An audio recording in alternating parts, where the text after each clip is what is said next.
In the closing weeks of 1953, in a nondescript secret intelligence service building in London, a small group of British and American intelligence officers gathered around a table to plan what would become the most ambitious technical operation of the early Cold War. The room was secure, the attendance list short, the subject matter classified at the highest level then available to either government. The Americans had come from Washington with a proposal so audacious that some in the room thought it bordered on fantasy: to dig a tunnel from the American sector of West Berlin, beneath the boundary line that divided the city, and into the Soviet sector in order to physically tap the underground telephone cables that carried the most sensitive military and intelligence communications of the Soviet armed forces in East Germany.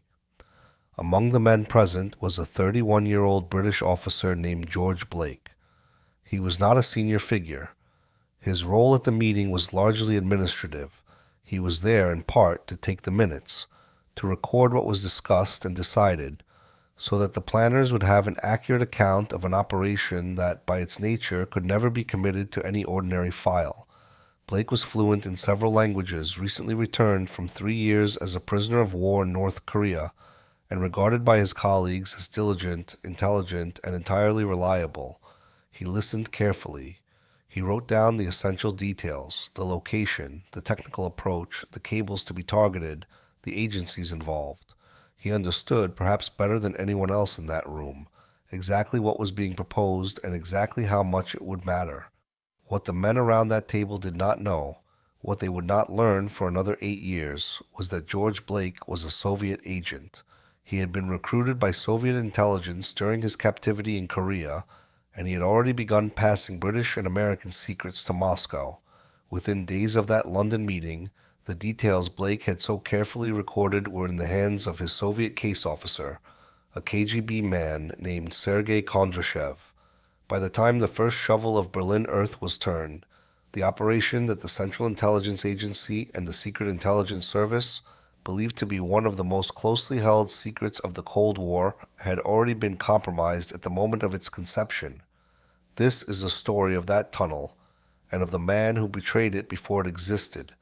It is a story about an enormous engineering achievement that was simultaneously an enormous intelligence failure, about a betrayal so complete that it inverted the meaning of success and failure, and about a quiet, courteous, deeply convinced man whose choices would eventually cost him his family, his country, and his freedom, and whose victims, the agents he gave to the Soviets, would in many cases pay far more than he ever did. It is a story in which almost everyone involved believed they were acting for the good, and in which the question of who actually won is, even now, impossible to answer cleanly. Before we go into the tunnel and the man who gave it away, take a moment to subscribe and turn on notifications, and if you find these stories worth telling, leave a like. It genuinely helps these documented cases reach more people who care about the real history beneath the headlines. Now, back to Berlin. An ordinary man with an unusual life. George Blake was born George Behar on the 11th of November 1922 in the Dutch port city of Rotterdam. His origins were, even by the standards of the cosmopolitan interwar years, unusually tangled. His father, Albert Behar, was a Jewish man of Middle Eastern background. Accounts describe him variously as Egyptian and as Spanish Jewish, who had served with the British Army during the First World War, was decorated for bravery, and acquired British citizenship as a result. His mother was Dutch. The family lived in comfortable circumstances in Rotterdam, and the young George grew up speaking Dutch at home, absorbing the particular blend of Protestant Dutch respectability and permanent outsider awareness that would mark him for the rest of his life. Albert Behar died in 1936, when George was 13. The boy was sent to Cairo to live with relatives. His father's sister had married into a wealthy Egyptian Jewish banking family.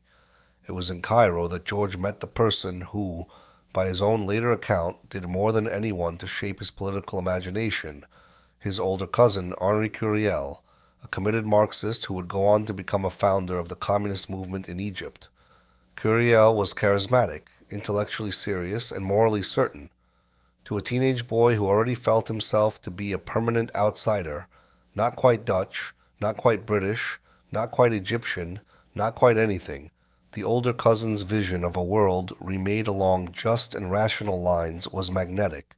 Blake would later say that the seeds of his convictions were planted in those Cairo years, even if they did not flower until much later. By the summer of 1939, Blake had returned to the Netherlands. He was staying with relatives in Rotterdam when Germany invaded the following spring.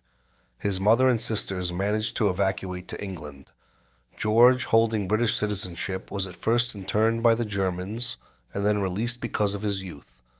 Rather than wait out the occupation, he joined the Dutch resistance, working as a courier. He was, he later recalled, useful precisely because he looked younger than his years. A slight, unremarkable young man on a bicycle carrying messages that could have gotten him shot. In 1942, with the Germans tightening their grip, he made an extraordinary journey across occupied Europe, through France, and over the Pyrenees, eventually reaching England, where his mother and sisters were waiting. In England, he anglicized his name to Blake, joined the Royal Navy, and, because of his languages, his resistance record, and his evident intelligence, was eventually drawn into the world of British intelligence. After the war, he studied Russian at Cambridge, part of a Foreign Office program designed to produce a cadre of Russian-speaking officers for the coming confrontation with the Soviet Union. In 1948, he was posted to Seoul, the capital of the newly established Republic of Korea, ostensibly as a vice-consul attached to the British legation. His real task was to build an intelligence network that could report on Communist North Korea, on China, and on the Soviet Far East. He had been in Seoul barely 2 years when, on the 25th of June, 1950, North Korean forces poured across the 38th parallel and the Korean War began. Seoul fell within days. Blake, along with the British Minister Vivian Holt and other Western diplomats and missionaries, was captured by the advancing North Korean army and taken into captivity. He would remain a prisoner for 3 years. It was during those 3 years that George Blake changed sides. He always described the conversion as genuine and gradual, the product of reflection rather than coercion. In captivity, he said he read the works of Karl Marx, which the political officers made available, and that the arguments struck him with the force of revelation. And he watched, through the windows of his confinement, the American air campaign against North Korea, the relentless bombing of villages, the destruction of a poor agrarian country by the most powerful air force in the world. He would say, decades later, that the sight of defenseless people being bombed by the wealthiest nation on earth convinced him that the system responsible could not be the just one, and that he wanted to be on the other side. At some point during his captivity, he made contact with Soviet intelligence and offered his services. The recruitment was, by his account, his own initiative. He was not blackmailed, and he was not, as far as the record shows, broken. He simply decided. In 1953, with the armistice signed, the prisoners were released. Blake returned to Britain, where he was received as something of a hero, a young officer who had endured 3 years of communist imprisonment and come home unbroken. No one suspected that he had come home having joined the enemy.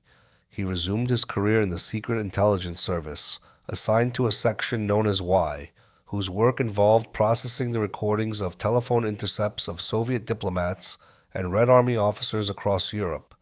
It was technical, painstaking work, and it placed Blake squarely in the part of British intelligence most concerned with eavesdropping on Soviet communications, and therefore squarely in position to know which of those efforts were succeeding and which the West most wanted to expand. He married. In 1954, he wed Gillian Allen, the daughter of a colleague, a young woman who knew nothing of his double life and who would build her marriage and eventually her family on a foundation she did not know was false. By every outward measure, George Blake in the mid-1950s was a model intelligence officer, capable, hard-working, courteous, settled, trusted. He attended meetings, took minutes, processed intercepts, and went home in the evenings to his wife. And the entire time, roughly once a month, he met a Soviet officer and handed over everything he knew. Inside Soviet intelligence, he had a code name, Diomid, the Russian word for diamond, and he was regarded as so valuable that, according to the official history of the British Security Service, only his controller was permitted to know his true identity, or even that he was a serving Secret Intelligence Service officer. A tunnel born from a tunnel. The idea that would eventually become the Berlin Tunnel did not begin in Berlin. It began in Vienna. In the early 1950s, the Western intelligence services faced a problem that had grown steadily worse since the end of the Second World War. During the war, Allied codebreakers had achieved extraordinary successes against German communications, and there had been moments of real insight into Soviet traffic as well. But by the late 1940s, the Soviets had dramatically improved their cipher systems and their communications security. The radio intercepts that had once yielded a stream of readable intelligence went dark. Western planners found themselves facing the largest army in the world, occupying the eastern half of Europe, and they had almost no reliable way to know what that army was thinking, where it was moving, or whether it was preparing to attack. In an age of growing nuclear arsenals, the absence of warning was not an abstract concern. It was, to the men responsible for it, a matter of national survival. The breakthrough insight was simple in concept and enormously difficult in execution. The Soviets had grown confident in the security of their radio traffic, so they had pushed more and more of their most sensitive communications onto landlines, buried telephone and teletype cables that they assumed were physically beyond the reach of Western intelligence. A cable buried in Soviet-controlled territory could carry the most candid conversations imaginable, precisely because the men using it believed no enemy could possibly reach it. If the West could find a way to physically touch those cables, the windows that had slammed shut might be pried open again. The British tried it first, in Vienna, and the man who made it happen was a secret intelligence service officer named Peter Lunn, a slight, soft-spoken figure who in another life had captained the British Olympic ski team. Lunn, running the Vienna station, worked out that the Soviet military headquarters in the city communicated with Moscow over Austrian landlines, and that those cables ran beneath parts of Vienna accessible from the western sectors. Under the codename Silver, the British acquired buildings near the target cables, reinforced their basements, and dug short tunnels, one of them around 70 feet long, to reach the wires. To conceal the purpose of one of these premises, they set up a shop importing Harris tweed, an enterprise that performed its cover so convincingly that it turned an honest profit. The Vienna operations worked. They produced genuine intelligence and, just as importantly, they proved the concept and built up a body of British technical expertise in tapping and recording that no other Western service could match.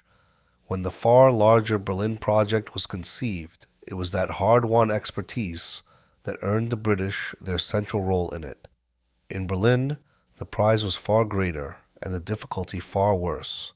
Berlin in the early 1950s was the single most concentrated point of espionage on the planet, a divided city, marooned deep inside Soviet-occupied East Germany, where American, British, French, and Soviet services operated against one another in a space of a few square miles.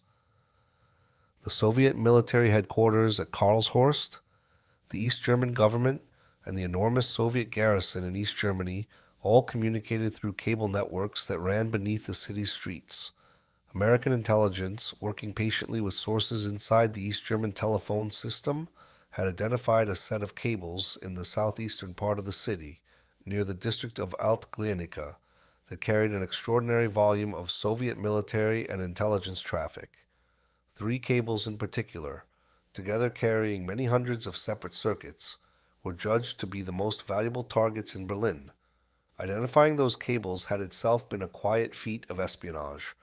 The layout of the buried network was not public, and to know which of the many cables beneath Alt-Glienicke carried the richest traffic, Western intelligence had cultivated sources inside the East German Postal and Telephone Administration, men with access to the wiring diagrams and the switching records who were willing to pass them west.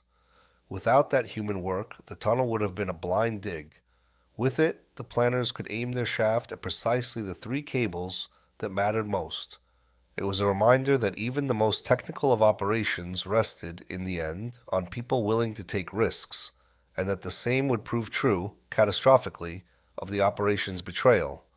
The problem was that they ran beneath the Soviet sector, more than a quarter of a mile from the nearest point in the American sector. To reach them, the Americans would have to dig a tunnel longer than anything attempted in Vienna, under the boundary of a hostile occupying army, in full view of Soviet and East German patrols, and do it without being detected for the months the digging would take and the long stretch the tapping would run. The operation went by several names over its life. The Americans called it gold, the British called it stopwatch, and the product it generated was later handled under the cryptonym Regal. The man placed in charge of the Berlin end was William King Harvey, the chief of the CIA's Berlin operations base. Harvey was one of the most distinctive figures in the early agency. He had begun his career in the FBI, where he had been a capable agent until a falling out with the director, J. Edgar Hoover, drove him out of the bureau. He moved to the newly formed CIA, where the freewheeling culture suited him far better, and rose through its counterintelligence ranks before taking over in Berlin. Heavy-set, hard-drinking, famous for carrying a pistol at all times, and for a blunt, profane manner that masked a sharp and deeply suspicious mind, Harvey was the sort of man who inspired both loyalty and unease. Colleagues told stories of the quantity of liquor he could absorb before lunch, and of his contempt for anyone who lived more cautiously than he did. He threw himself into the tunnel with characteristic ferocity. Above him sat the Director of Central Intelligence, Allen Dulles, an old hand from the Office of Strategic Services days of the Second World War, who reviewed the proposal and gave it his approval. The largest covert engineering project the CIA had yet undertaken was now underway. The political stakes were as daunting as the technical ones. Digging beneath the boundary into the Soviet sector was, in the strict sense, a violation of the lines that held an uneasy peace in occupied Germany, and if the work were discovered while in progress, it could hand Moscow a genuine grievance and trigger an international incident at one of the most combustible points on the map. The planners in Washington and London weighed that danger and judged the prize worth it. The West was, in those years, close to blind regarding Soviet military intentions, and blindness in the nuclear age was its own kind of peril. A few months of clear hearing into the Soviet command in Germany was deemed worth the risk of a diplomatic explosion, an assessment that looks rather different once one knows that the other side was reading the planning all along. To conceal the work, the Americans built a warehouse in the Rudau district of the American sector, hard against the boundary line, with a basement far deeper than any warehouse could possibly need. The cover story was that the building was a radar site and a storage and maintenance facility, just another piece of American military infrastructure, of which there was a great deal in West Berlin. The Soviets, watching the construction as they watched everything the Americans did, took no particular notice. A new American shed near the sector boundary was unremarkable. From the deep basement in the early months of 1954, the digging began. The engineering was formidable, and a single mistake could end everything. The tunnel had to run roughly 1,176 feet, nearly a quarter of a mile, at a depth that would clear surface disturbance and stay below the boundary, and it was about 6 feet in diameter, lined with interlocking steel plates. Air conditioning had to be installed to manage the heat thrown off by the equipment and the men, and to keep the temperature low enough that no telltale line of melted frost or warm ground would betray the tunnel's path to anyone looking down from above in winter. The spoil, the earth removed during digging, posed its own danger because a sudden mountain of fresh dirt beside a warehouse would invite exactly the scrutiny the operation could not survive. It had to be stored and concealed within the structure itself. The diggers worked in shifts, in cramped, hot and dangerous conditions, knowing that a collapse, a flood, a misjudged depth, or a noise detected on the surface could doom the project and possibly bury them. Groundwater was a constant enemy. Near the far end, beneath the Soviet sector, the work became almost surgical. The team had to drive a vertical shaft up toward the cables without disturbing the ground or the roadway above, and then the British technical specialists, drawing directly on the methods perfected in Vienna, installed the taps and the delicate amplifying equipment in a chamber just beneath the wires, routing the intercepted signals back down the length of the tunnel to banks of recorders. All of it had to be done in near silence, with the unsuspecting men whose conversations were being stolen passing by on the surface a few feet overhead. By the spring of 1955, the work was complete. The taps were live on all three target cables. Recording equipment ran around the clock, capturing an enormous flow of Soviet and East German communications, military orders, intelligence chatter, administrative traffic, logistics, the candid and unguarded conversations of men who were certain no one was listening. The recordings were flown back to processing centers in London and Washington, where teams of Russian and German linguists, transcribers, and analysts began the staggering task of working through them. Over the operation's life, by the standard accounting, something on the order of 500,000 conversations were recorded on roughly 50,000 reels of tape. The volume was so vast that the work of transcribing, translating, and analyzing it would continue for more than 2 years after the tunnel itself had ceased to exist. The processing was an undertaking almost as remarkable as the digging. The recordings did not interpret themselves. Every reel had to be listened to. The meaningful exchanges picked out from hours of dead air and idle chatter, the Russian and German transcribed, the transcripts translated, and the translations read by analysts hunting for the single sentence that might matter. Dedicated facilities were stood up to handle the flood, staffed by linguists working tape after tape, and even with that effort, the material arrived faster than it could be cleared. A backlog built up that would take years to work through, which is why, long after the tunnel had been abandoned and sealed, teams were still extracting intelligence from conversations recorded in 1955 and 1956. It was, in its own way, a measure of the operation's technical success. The tunnel had captured so much that the West could not keep pace with its own haul. To the men who built it and the men in Washington and London who received its product, the Berlin Tunnel looked like one of the great intelligence triumphs of the age, a bold, brilliantly executed operation that had reopened a window into the Soviet military just when the West most needed it. They had no idea that the window had been opened, in effect, by the Soviets themselves. The man who knew before the first shovel. The betrayal had happened at the very beginning.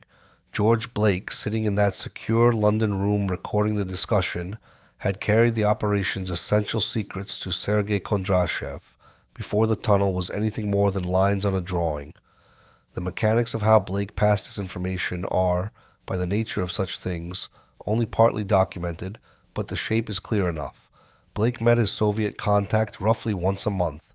He did not photograph documents in most cases. He had an excellent memory and a careful, orderly mind, and he could reconstruct what he had seen and heard with enough accuracy to be of enormous value. After the London meeting on the tunnel, he reported what he had learned, that the Americans and British intended to dig from the western sector into the eastern sector to tap specific Soviet cables, and the broad technical and operational outline of how they meant to do it. The information traveled up through the KGB to the very top. The Soviet leadership now possessed something almost unheard of in the history of espionage: complete advanced knowledge of a major enemy operation, delivered before that operation had even begun. And here the story turns on a decision that reveals more about the brutal logic of intelligence work than any amount of theory could. The Soviets did not stop the tunnel.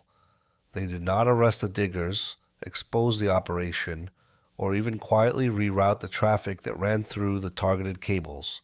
They let it proceed. They let the Americans spend months and a great deal of money. The operation's cost is usually put at around $6.5 million, digging a tunnel beneath their feet. They let the taps go in. They let the recordings run for nearly a year.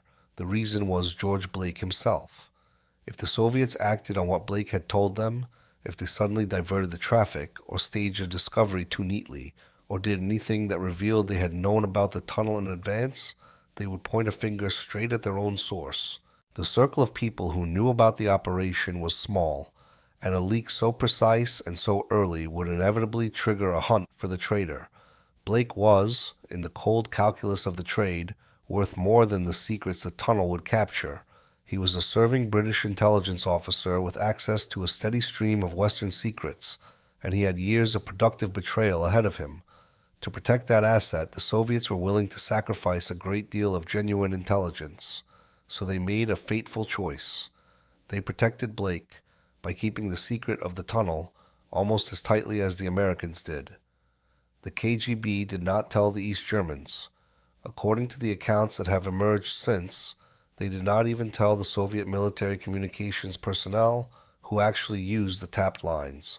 The men talking on those cables went on talking exactly as they always had, because no one had told them to do otherwise, because telling them would have widened the circle of knowledge to the point where Blake's exposure became likely. The result was one of the strangest paradoxes in the history of espionage. The Americans believed they were stealing genuine secrets. They were, in fact, stealing genuine secrets, because the Soviets, in order to protect the man who had betrayed the operation, had chosen not to poison the well. This is the detail that has divided historians and intelligence officers ever since. There is a persistent, intuitive assumption that an operation known to the enemy from the start must have been a fountain of disinformation, that everything the tunnel captured was theater, staged for the Americans' benefit. The reality appears to have been more complicated and in its way more unsettling. To run a systematic deception through the cables, the Soviets would have had to brief the communicators, coordinate false traffic, and manage an elaborate ongoing fiction, all of which would have multiplied the number of people who knew the tunnel existed and dramatically increased the risk to Blake. The evidence that has emerged, including the CIA's own later assessments, suggests that for most of the operation the Soviets did not do this. The traffic was largely authentic. The intelligence was, in significant measure, real. The take included a detailed picture of the Soviet order of battle in Germany and Poland, the identities of Soviet officers, insight into the disarray inside the Soviet military and security apparatus following the death of Stalin and the fall of his secret police chief Lavrentiy Beria, and, perhaps most valuable of all in those tense years, a steady reassurance that the Soviet forces in the East were not preparing an imminent surprise attack on the West, which means the tunnel was simultaneously a genuine success and a total compromise. The only reason the Americans got anything of value at all was that protecting a traitor mattered more to Moscow than denying Washington a few months of insight into troop strengths and barracks gossip. George Blake, meanwhile, had moved closer to the action. In 1955, the very year the tunnel began producing his take, he was posted to Berlin. His official task for the Secret Intelligence Service was to recruit Soviet officers as double agents, to turn members of the very service he secretly served. It was, from the Soviet point of view, an almost perfect placement. Blake was now in the city that was the epicenter of the espionage war, in a position to identify Western operations and Western agents, and to feed them all to Moscow, while appearing to his British colleagues to be one of the most promising young officers in the station. It was in Berlin that the full scale of Blake's betrayal took shape. Beyond the tunnel, he passed to the Soviets the identities of agents, Germans and others recruited by Western intelligence to spy against the Eastern Bloc, including, by the account of the official British histories, an entire network operating in East Germany. The numbers are contested and probably unknowable with precision. Figures from around 40 to several hundred have been cited, and Blake himself at various points claimed both more and fewer. What is not in dispute is that the betrayal of those agents was, in human terms, the gravest thing he did. The cost of those betrayals did not fall on Blake. It fell on people whose names rarely reached a newspaper, East Germans and others who had agreed, at mortal risk, to work for Western intelligence inside a police state and who now discovered, though most of them never learned why, that the service they trusted had been read from the inside by the very people they most feared. Networks that had taken years to build were quietly rolled up. Some of those exposed were arrested and imprisoned. Some, by the official British accounts, were executed. Because the operations were secret, their unraveling was secret too, and the individuals who paid the price largely vanished from the record. A line in a damage assessment, a gap where an agent had once reported. They had no trial in the Western press, no obituary, no public reckoning.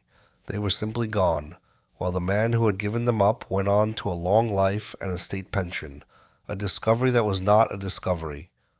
By early 1956, the circumstances that had required the tunnel to keep running had begun to change.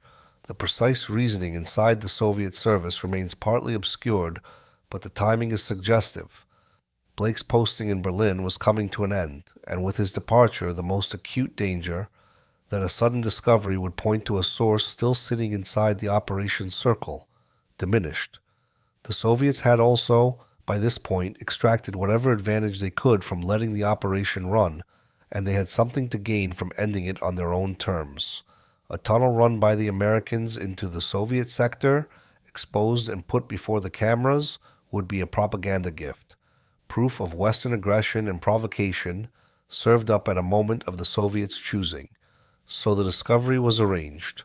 On the night of the 21st and into the morning of the 22nd of April, 1956, after 11 months and 11 days of operation, Soviet and East German personnel broke into the eastern end of the tunnel. The official story, the one the Soviets put forward and the one a CIA report of the period actually accepted as plausible at the time, was that heavy rains had caused a fault in one of the cables, that a maintenance crew had been dispatched to dig up and repair the line, and that in the course of those routine repairs, they had stumbled entirely by chance upon the western taps and the tunnel beyond. It was a clean and innocent narrative. A freak of weather and ordinary maintenance had uncovered a western outrage. It was also, almost certainly, a fiction, a staged, accidental discovery designed to look like luck, so that no one would ask how the Soviets had known precisely where to dig. The men who broke into the tunnel followed the line of the taps back toward the boundary and found the equipment, the recording gear, the air conditioning, the steel-lined passage running back under the border toward the American sector. The Americans on the western end, monitoring the tap chamber, became aware that something was happening and had time to react before the intruders reached the boundary itself. They had been planning for exactly this moment. There were even, in the contingency arrangements, ways to signal a halt and avoid a direct confrontation at the line. The tunnel was abandoned. The taps went silent. For Harvey and his team, the end came with little warning and no real possibility of intervention.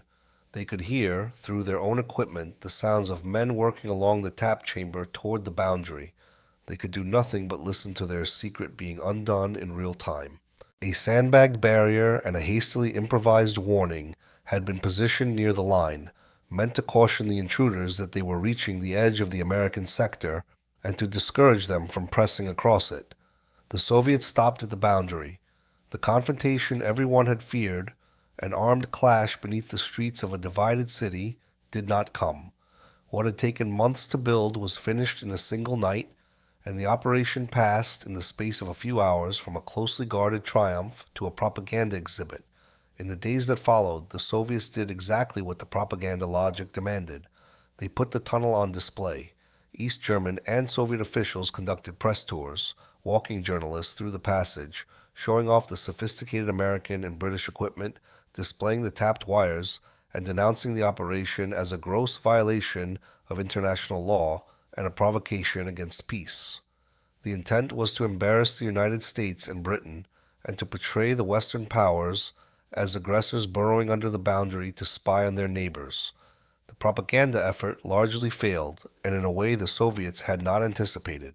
To a great many people in the West, and indeed to many neutrals, the tunnel did not read as an outrage.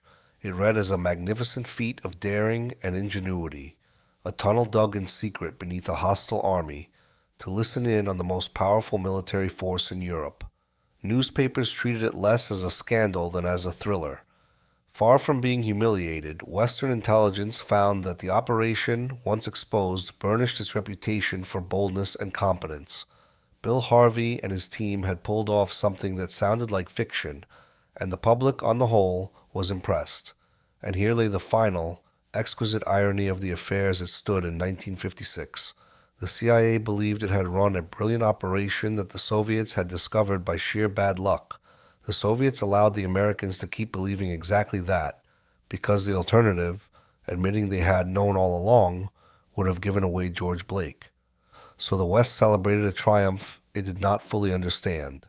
The East staged a discovery that was not a discovery, and the one man who knew the whole truth on both sides went quietly on with his career, his cover intact, his Soviet masters satisfied, his British colleagues none the wiser. For 5 more years, George Blake would remain undetected. The thread that unraveled George Blake was not caught because of the tunnel.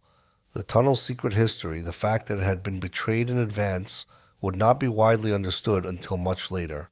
Blake was caught, as so many spies are caught, because someone else defected and brought a thread that, when pulled, led to him. In the late 1950s, a senior officer in Polish intelligence named Michael Goleniewski began secretly cooperating with the West, first through a series of anonymous letters and then, in early 1961, by defecting outright.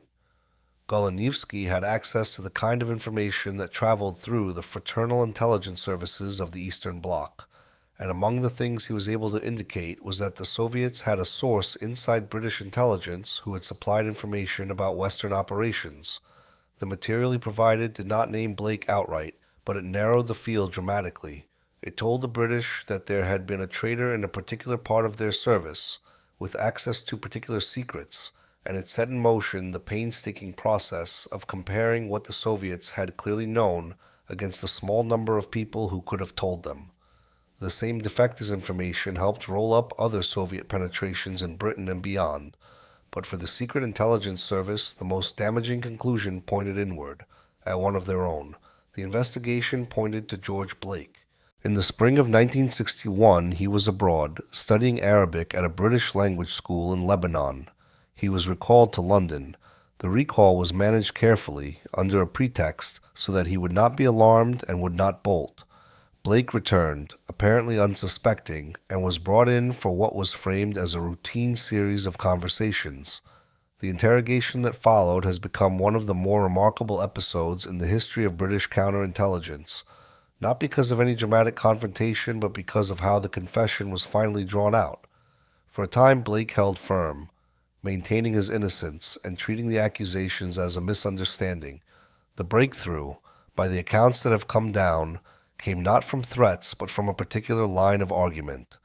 The interrogators suggested to Blake that they understood he had been blackmailed or pressured into working for the Soviets while he was a prisoner in Korea, that he had been broken, coerced, turned against his will, and was therefore as much a victim as a traitor.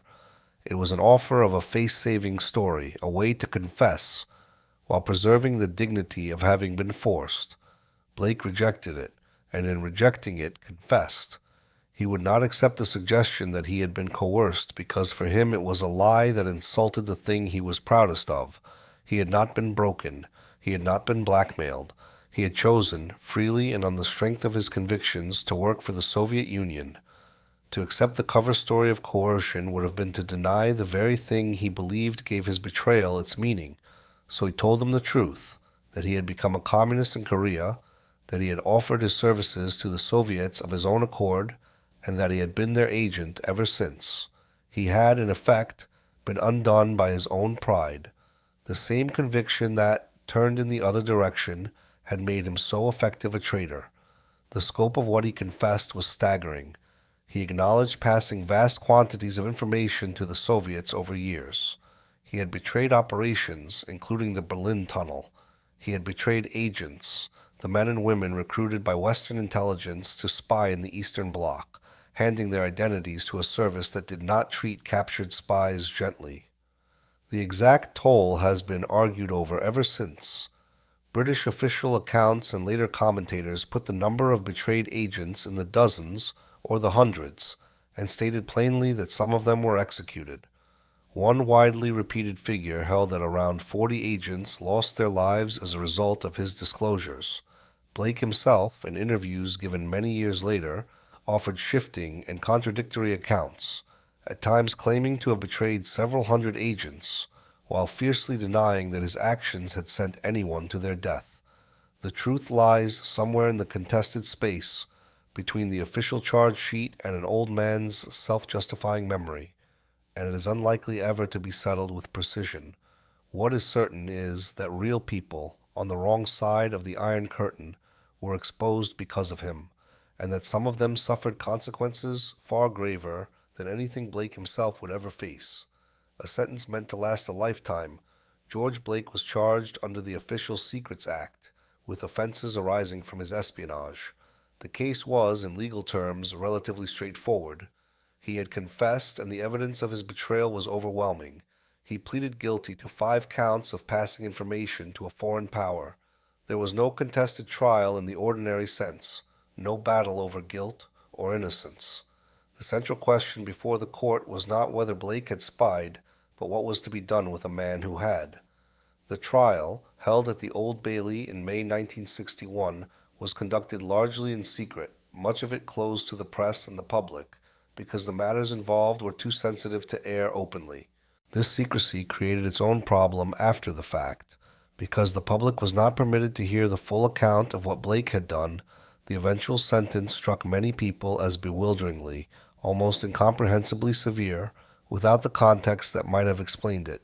The Lord Chief Justice, Lord Parker, sentenced George Blake to 42 years in prison.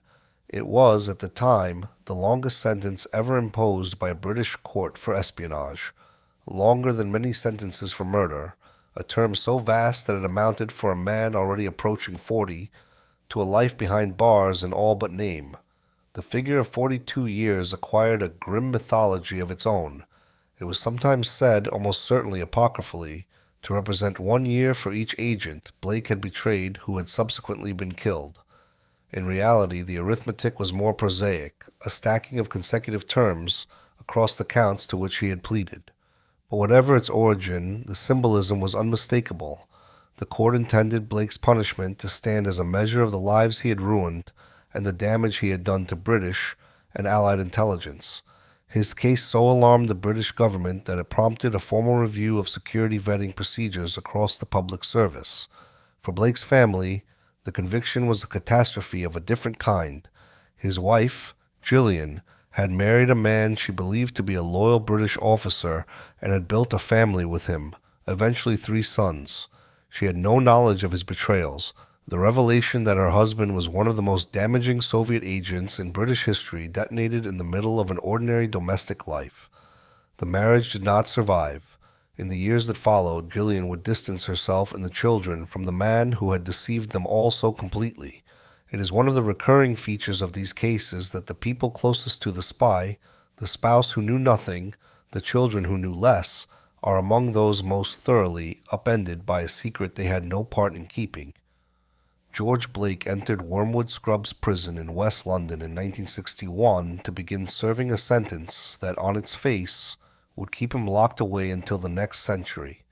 The state had done what it could. It had caught its traitor, convicted him, and buried him under the longest term it knew how to impose. It would hold him for barely 5 years. Over the Wall, the escape of George Blake from Wormwood Scrubbs in October 1966 was, in its own way, as improbable as anything in his career, and it cemented his status as a figure of almost legendary embarrassment to the British government. The plan was not hatched by the Soviets, at least not directly, and not by professional intelligence officers. It was hatched by men Blake had met inside the prison itself. The central figure was Sean Bourke, an Irishman serving a sentence for sending a bomb concealed in a biscuit tin to a policeman who had come to know Blake during his confinement, and who took up his cause. 2 others were drawn in: Michael Randall and Pat Pottle, anti-nuclear campaigners who had served short terms in Wormwood Scrubbs for their part in protest activity, and who had come to regard Blake's 42-year sentence as a monstrous, inhuman act of state vengeance. To them, helping Blake escape was less about communism than about the cruelty of the sentence. Blake reached out to one of them with a discreet message, a coded greeting, and the suggestion that, if they were willing to help once released, they could make contact with him through the right channels. The escape was reportedly financed in part by the film director Tony Richardson, drawn in through these activist connections, who provided money for an enterprise that read like a film script. The mechanics were almost comically simple given the stakes. Bourke smuggled a small 2-way radio to Blake so that the conspirators inside and outside could coordinate. On the evening of the 22nd of October, 1966, With much of the prison's attention diverted, it was a Saturday and many inmates and staff were occupied indoors. Blake made his way to a window and then to a point near the perimeter wall. A rope ladder, improvised with knitting needles to stiffen the rungs, was thrown over the wall from the outside. Blake climbed it, dropped down the far side, and in the fall fractured his wrist. He was bundled, injured, into a waiting car. He had climbed out of one of Britain's most secure prisons while serving the longest espionage sentence in the country's history, with the help of an Irish convict and two anti-war protesters. For weeks afterward, Blake was hidden in a series of safe houses around London while a vast manhunt unfolded. The escape was a profound humiliation for the British government, then led by Prime Minister Harold Wilson. The press and the opposition demanded to know how the most notorious spy in the country could simply have climbed over a wall and vanished. Some early theories assumed he had been sprung by Soviet professionals. The truth was far more homespun. Just before Christmas 1966, Michael Randall and his wife built a hidden compartment into a camper van, loaded their own children into the back, and drove the most wanted man in Britain across the Channel and on toward East Germany, the picture of a wholesome family on a holiday trip. The children, riding above the compartment, were never told what lay beneath them. At an East German checkpoint, Blake gave himself up to the authorities and asked to be put in touch with Soviet intelligence. His old controller, Sergei Kondrashev, the same man to whom he had first betrayed the tunnel 13 years earlier, arranged his onward passage to Moscow. The country he had served received him as a hero. The reception was the precise opposite of the one Britain had given him on his return from Korea. The long afterlife of a traitor George Blake would live another 54 years, all of them in the Soviet Union and then in the Russia that succeeded it. He settled in Moscow, was given the rank of colonel in the Soviet intelligence apparatus, and drew a pension. He took up work at a prestigious Soviet research institute, studying the world economy and international affairs, and built a second life in the country whose cause he had chosen. He remarried. His second wife was a Russian woman, and had a son with her, beginning again a family in the place his betrayals had served. He learned to live as a Russian, gave occasional interviews, and in 1990 published a memoir whose very title insisted that he had been left with no other choice. The Soviet and then Russian state treated him as an honored veteran of the long intelligence war. In 2007, the Russian president awarded him the Order of Friendship. The life he built in Moscow was, by his own account, not unhappy. He had a country dacha. He had his family. He had the satisfaction, if it was satisfaction, of having ended up on what he still insisted was the right side of history, even as that history moved in directions he could not have foreseen. He watched, from inside the system he had served, as that system aged, calcified, and finally collapsed. The Soviet Union, for which he had betrayed his colleagues and condemned his agents, ceased to exist in 1991, dissolving into a clutch of successor states and a Russia that was, in many respects, the negation of the project Blake had believed in. He went on living in Moscow regardless, an old man whose certainties had outlived the country built on them. His statements about remorse shifted with the years and with his audience. At times he was capable of a startling coolness, maintaining that he had been a soldier in a cause, that those he exposed were also combatants in the same war, and that the moral accounting should be understood in those terms, rather than as a catalogue of personal betrayals. He consistently denied the most damning specific charge, that dozens of the agents he gave up had been executed. Yet at other moments, particularly as he grew older, he acknowledged regret over the deaths of agents he had exposed, and spoke of the human weight of what he had done. The combination could be maddening to those who wanted either a clean confession of monstrosity or a clean gesture of contrition. Blake offered neither in full. He offered, instead, the uneven self-justification of a man who had decided long ago what he believed and had rarely seen reason to revise it. What he could not so easily justify, and what seems to have weighed on him in the way ordinary human losses weigh on anyone, was the family he had lost. The wife who had married a man she did not know. The 3 sons of that first marriage who grew up bearing the name of one of the most notorious traitors in their country's history. Gillian eventually built a new life, remarried, and tried to give her children some distance from the disgrace. Blake built a new family in Moscow, but the old one remained on the other side of a divide his own choices had created, and that no escape over a prison wall could ever cross. In time, there was a measure of contact across that divide. One of his sons came to know him in his later years. But the children of a spy do not get to choose their inheritance. They are simply handed it, and they carry it, and they spend their lives deciding what to do with a name and a story they had no part in writing. George Blake died in Moscow on the 26th of December 2020 at the age of 98. He had outlived nearly everyone connected to his case: the colleagues he betrayed, the handlers who ran him, the Soviet state he served. His death was marked in Russia with official tributes. The Russian president sent condolences praising his contribution to what was described as the preservation of peace and the maintenance of strategic balance, the same language Blake himself had always used to explain what he had done. In Britain, his death was noted as the closing of a long and bitter chapter. He had served barely 5 years of a 42-year sentence. He had then lived more than half a century as a free and honored man in the country he had chosen. By the crude measure of consequences, George Blake got away with it. The men who built the tunnel had different fates. William Harvey, the hard-driving chief who had run the Berlin operation, went on to a turbulent later career in the CIA, including a period directing some of the agency's most controversial undertakings against Cuba in the early 1960s, before his fortunes declined and he died in the mid-1970s. His reputation a complicated mixture of brilliance and excess.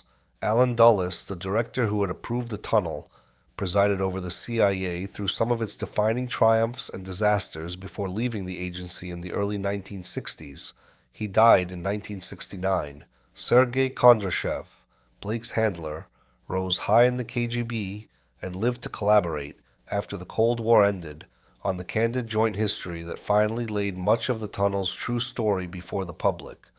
The engineers and analysts and linguists who had done the painstaking work mostly returned to anonymity, their part in one of the strangest operations of the Cold War unrecorded under their own names. And the tunnel itself? For decades, analysts and historians argued over what its enormous haul had really been worth, and once Blake's treachery was known, many assumed the worst, that the entire take must have been a Soviet fabrication. It was only after the Cold War, when archives opened on both sides and former officers from the CIA and the KGB compared their accounts, that the question was settled. The intelligence had been real. The CIA judged it in terms of product collected, a substantial success, and yet success sits uneasily on an operation the enemy permitted to run. The triumph and the betrayal were the same event, seen from two sides. Whether the tunnel was a victory or a defeat depends entirely on where one stands, and on whether one counts the cost of George Blake's freedom in the ledger.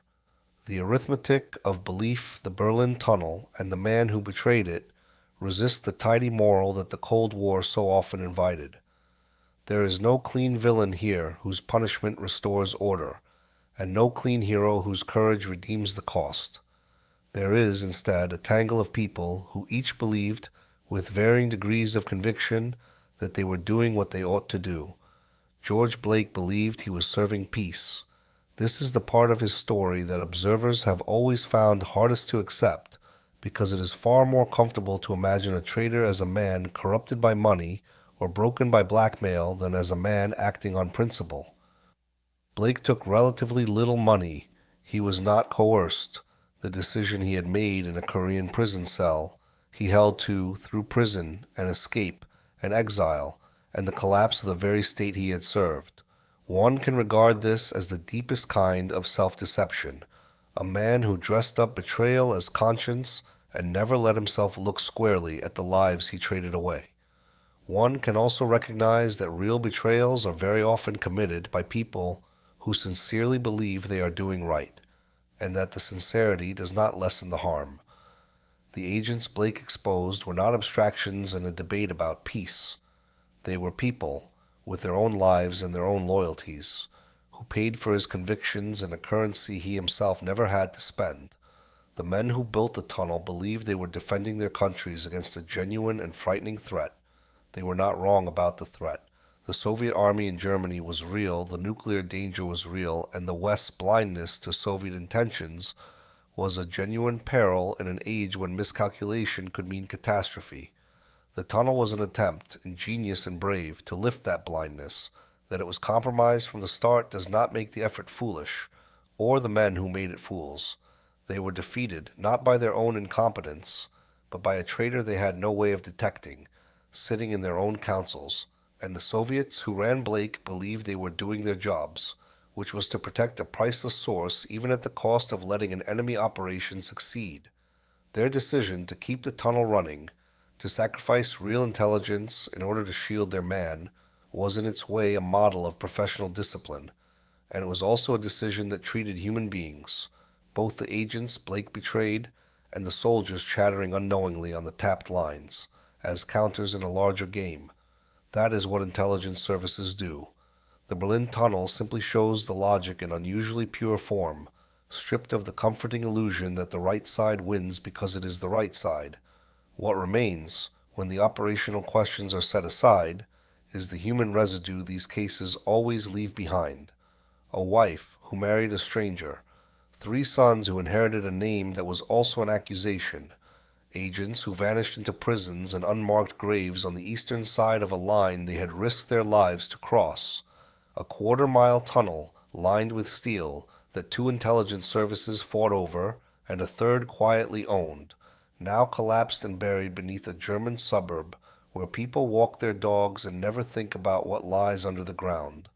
The photographs and the press tours and the official histories capture the surfaces, the equipment, the dates, the dimensions, the verdict.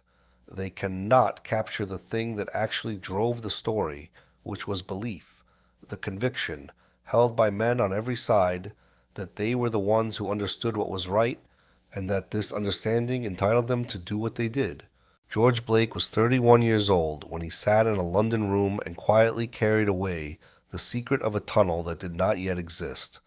He was 98 when he died in Moscow, an honored colonel of a service whose country no longer existed, having served barely 5 years for one of the most damaging betrayals in the history of British intelligence. In between, he lost the family he had built and gained another he could not have foreseen, condemned men he insisted he had never really harmed, and held to the end the belief that he had been a soldier for peace, in a war everyone around him called something else. The tunnel proved that you could dig beneath your enemy and listen to his most secret words. Blake proved that it did not matter how deep you dug or how well you listened, if the man writing down your plans was already on the other side. Both lessons were true, and the Cold War was full of such truths, sitting uneasily beside one another, refusing to resolve into the clean story that everyone, on every side, was so certain they were living.